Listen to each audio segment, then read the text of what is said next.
In today's lesson, we're going to cover the most common sacrifices to rip open your opponent's king so you can walk away and start playing beautiful attacking chess. We've got heaps of examples as always, so we're going to go through these in 3 sections: kingside sacrifices, queenside sacrifices, and central sacrifices. So let's get into it and start with the kingside. So the first position is this one where your opponent has a fianchettoed bishop setup. This, if you can recognize it, is a Dragon Sicilian where black is castled on the king side and white's castled on the queen side, and white's attacking black, black's attacking white. So it's a race. So the sacrifice we want to play here is the pawn sacrifice, h5. And now, if black was to take it, we could play something like knight takes c6, takes, bishop takes back, and the key move we're going to be trying to tee up is this one, rook takes h5. This rips open the king side even further and allows white to come in with the rook, trade the dark squared bishops and end up with the queen on h6, and then deliver a deadly checkmate on h7. Now, with all of these positions that we're going to look at, calculation is required. It's outside the scope of this video. I can't show you every single line. There's infinite lines, so you're going to have to calculate in your games. But what I want you guys to take out from this video is the key themes to look for, and that'll help you jumpstart your calculation when it comes to your actual games.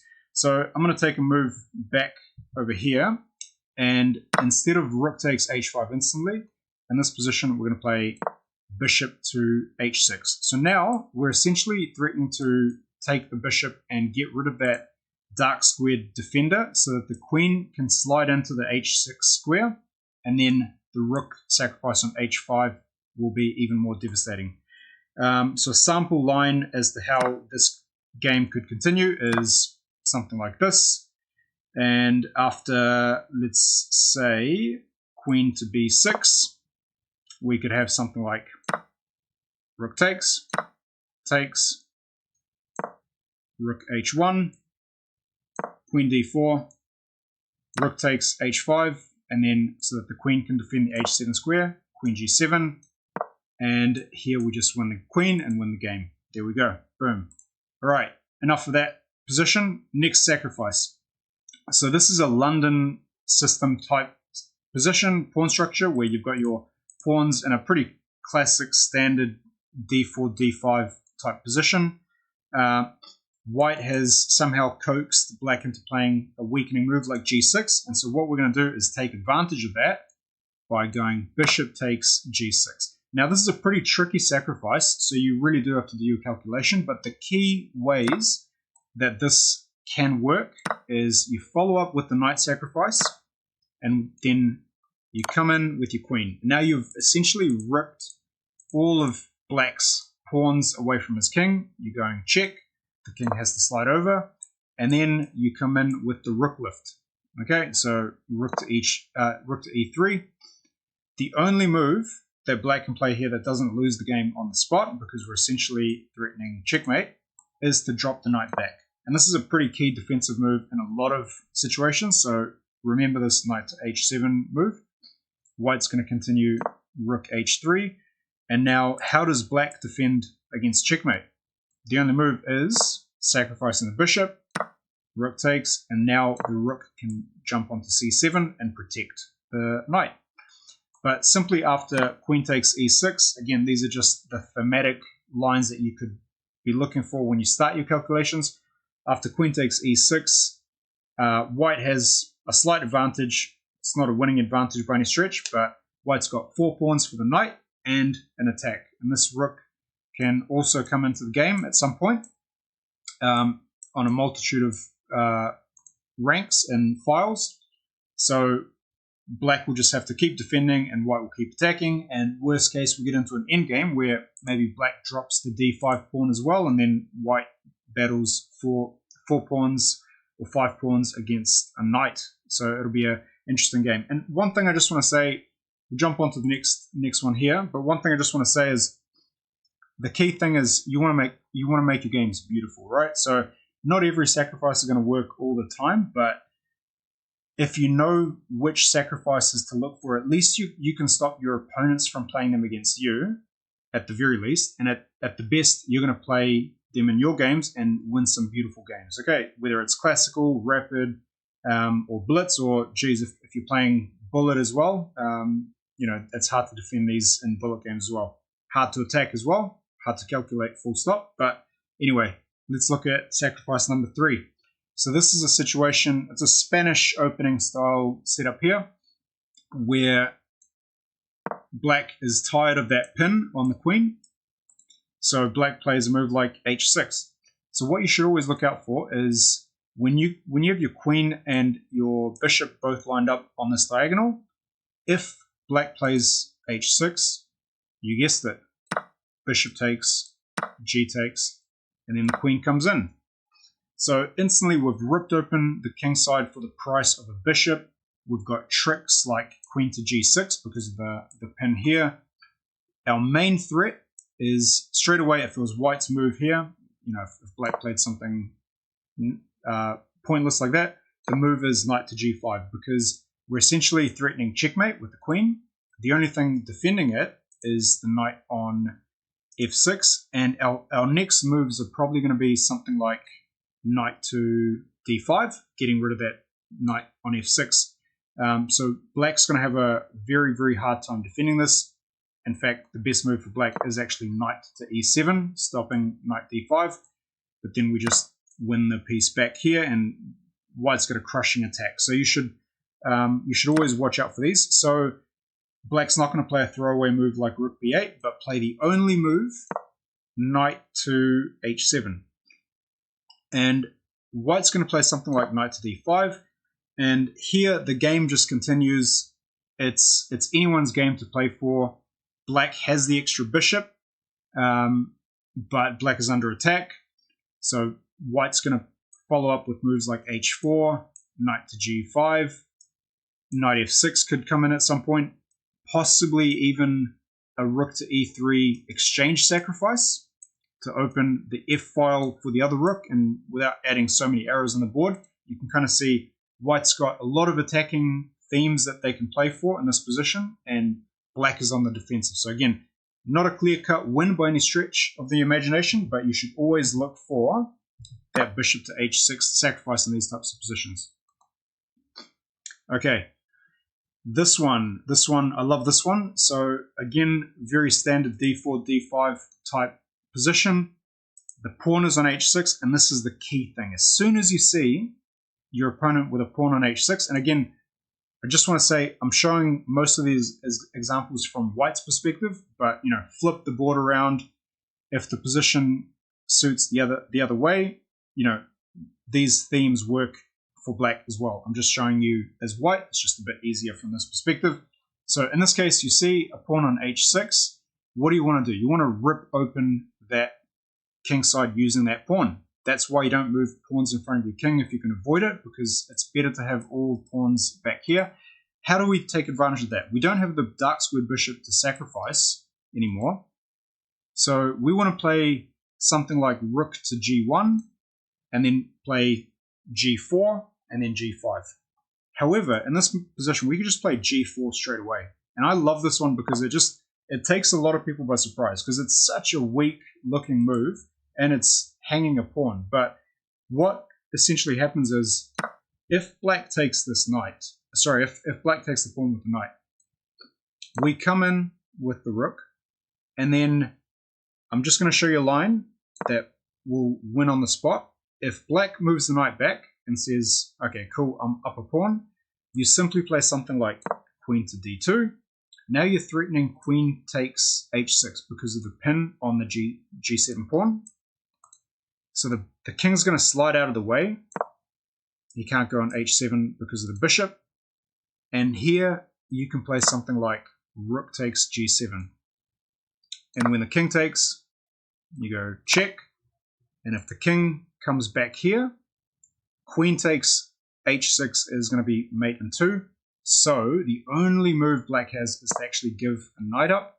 And after takes, we go king here, queen, h6 check, king e7, and the game continues.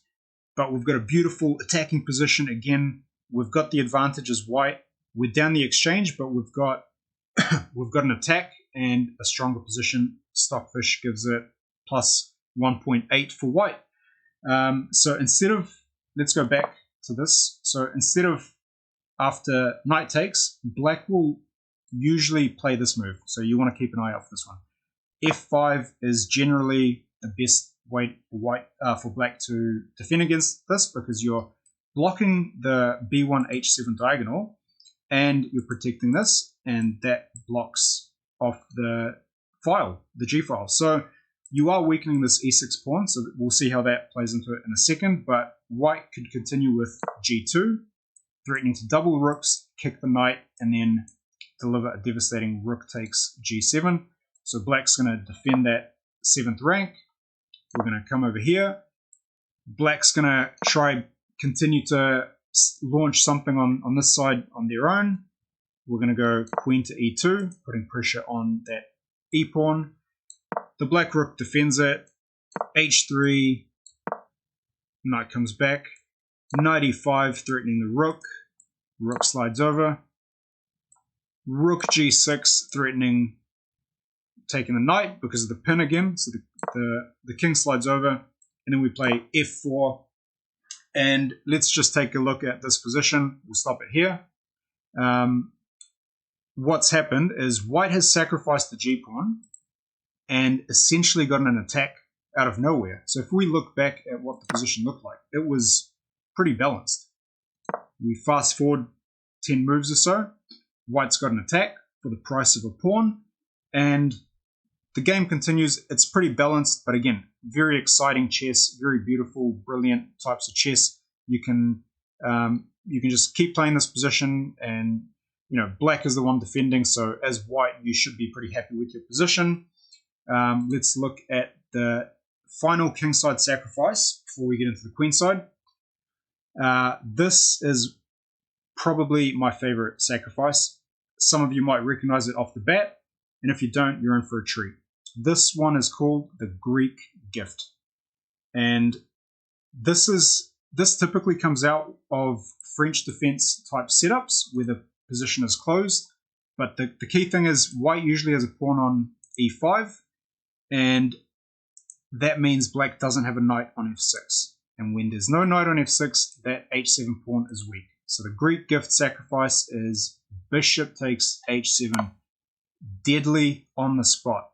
So if black plays something like king here, black's in big trouble because white just moves the bishop back. We've got moves like queen D3 or knight G5, queen H5 coming in, and black can't really defend against those, so he's going to lose pretty quickly. So the only move is to take here. Now the next two follow-up moves are knight G5, king G6, queen G4. So I want you guys to just remember that, because I'm going to show you why. There's a few variations, but this is the key moves. Bishop to H7 check, knight G5 check, and queen G4. Why is this pretty much forced? Because once we play knight G5, king G8 and H8 both lose to queen H5, and it's going to be very, very hard for black to avoid checkmate. So it's mate in 5 or 6 or something like that. If the king comes to H6, if nothing else, you can win the queen with knight takes E6 because that's a discovered check, and you're either going to win a queen or a rook or whatever combination of pieces are in your particular game. In this position, queen D3 actually wins on the spot because black can't defend against queen to H7 checkmate, or queen to G3 followed by queen to H7. So that wins on the spot after king H6. So king to G6 is essentially forced. And after queen to G4, we're threatening knight takes E6. And once the pawn, knight takes E6. Once the king moves back to H7, queen takes G7 checkmate. So let's just say rook B8. It's mate in 2 here. The only move is king here. That's forced, and then we'll just go checkmate on G7. So how black is going to defend is not rook b8, but knight to f5. And here we're just going to simply drop our queen back, threatening queen to h7 checkmate. The knight blocks, and we just go g4 nice and calmly, and queen to h5 mate is going to be devastating. Black has to give up a whole bunch of material on e5, including the queen, so black can resign right here. And that all starts with this beautiful move, bishop takes h7. All right, cool. Let's get into the queenside sacrifices. So nice and easy, first one. This is called Boden's mate. So you want to look at when your opponent's castle queenside, and the rook is on d8, the knight is on d7, king on c7, and you got a pawn on b7 and a pawn on c6. This is very common. What you can see is your bishop essentially cuts off black's only 2 squares for the king. So if you can check the king in this position, it's going to be checkmate. So the key move here is c takes d5. And again, just look at this for a second. It looks like a normal position. You could come across this in any of your games. C takes d5, queen takes d5, and then out of nowhere, queen takes c6, check. Rook takes, bishop to h6, checkmate. Boom. How beautiful is that, right? The 2 bishops just cross together to checkmate the king. So that's Boden's mate. When you sacrifice something on c6 to deliver bishop to a6 or queen to a6, whatever it is, checkmate. This is the second queenside sacrifice to sharpen up your attacking chess.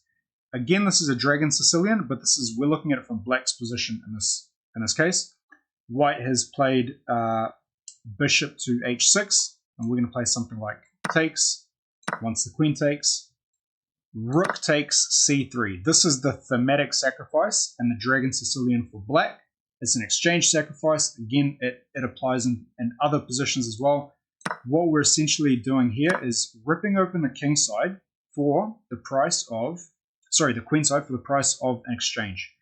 And here we've got a whole bunch of tricks. So white is going to shuffle his king over, and we're just going to continue with a5, threatening to trap the bishop in a bit. White's going to play something like rook d3, and maybe the game might follow like this: a3, a4, bishop comes back.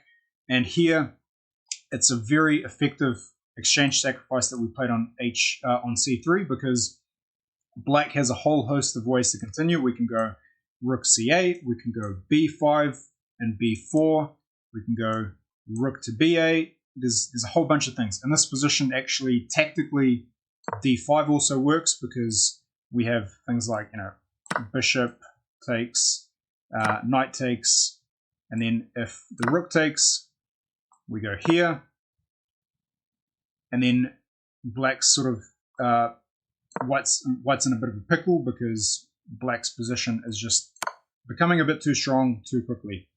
So this is, if I look at this on Stockfish, it's -4 for black. So rook takes c3 is an exchange sacrifice you always want to have prepared when you're attacking your opponent who's castled on the queen side. Okay, the final 2. All right, so whoever's stayed this far, congratulations, you're in for a treat. The final 2 sacrifices are central sacrifices. So this is a very common Najdorf Sicilian opening, where white has developed this way, black has developed this way. This is sort of the main variation of the Najdorf Sicilian. A very old school line, but it happens in a lot of games. I normally get this position as black, and sometimes I win beautiful games, sometimes I lose devastating losses as well, because the key move for white in this position, knight to d5. And this happens in a lot of Sicilians, so you want to have this move in your back pocket at all times. Why it works so well is because what we're essentially saying is, if you move your queen, I'm going to take your bishop, and your king's no longer going to be able to castle, and my rooks and all my pieces are just in the center and about to attack your king. So if black takes the knight here, we continue with e takes, and we've got an open e file now. And we're threatening knight to f5. So one line that could happen is king to f8. You know, black thinks he's just going to get out of that pin, probably play bishop to b8 soon. And white just goes here. And let's say black defends the bishop. This is the most beautiful move you'll have seen. Bishop to h6, essentially threatening a checkmate here. Once the rook defends it, the queen delivers a checkmate here. So that's one devastating way, one very beautiful way you could win a game. The other way is if black, instead of going king to f8, goes to d8, which is a bit safer. Here we can actually sacrifice a rook. So now we're down a full rook. We've sacrificed the knight on d5, and now the rook on e7, and after knight to f5 check, we go here, knight to g7, and now we've got a devastating pin here, and that king is essentially stuck here. So black's going to try create a bit of an opening for his king to shuffle out, but here we will just go queen h4. Once the king comes out, we win back a piece, and the attack continues. So we're down in exchange, but again, still a very balanced position, but a very attacking, very beautiful position for white to continue and try his luck. So the very final sacrifice, and this is one of the most common. I probably, in retrospect, could have put it earlier in the video, but it's very common, so you want to definitely know about it.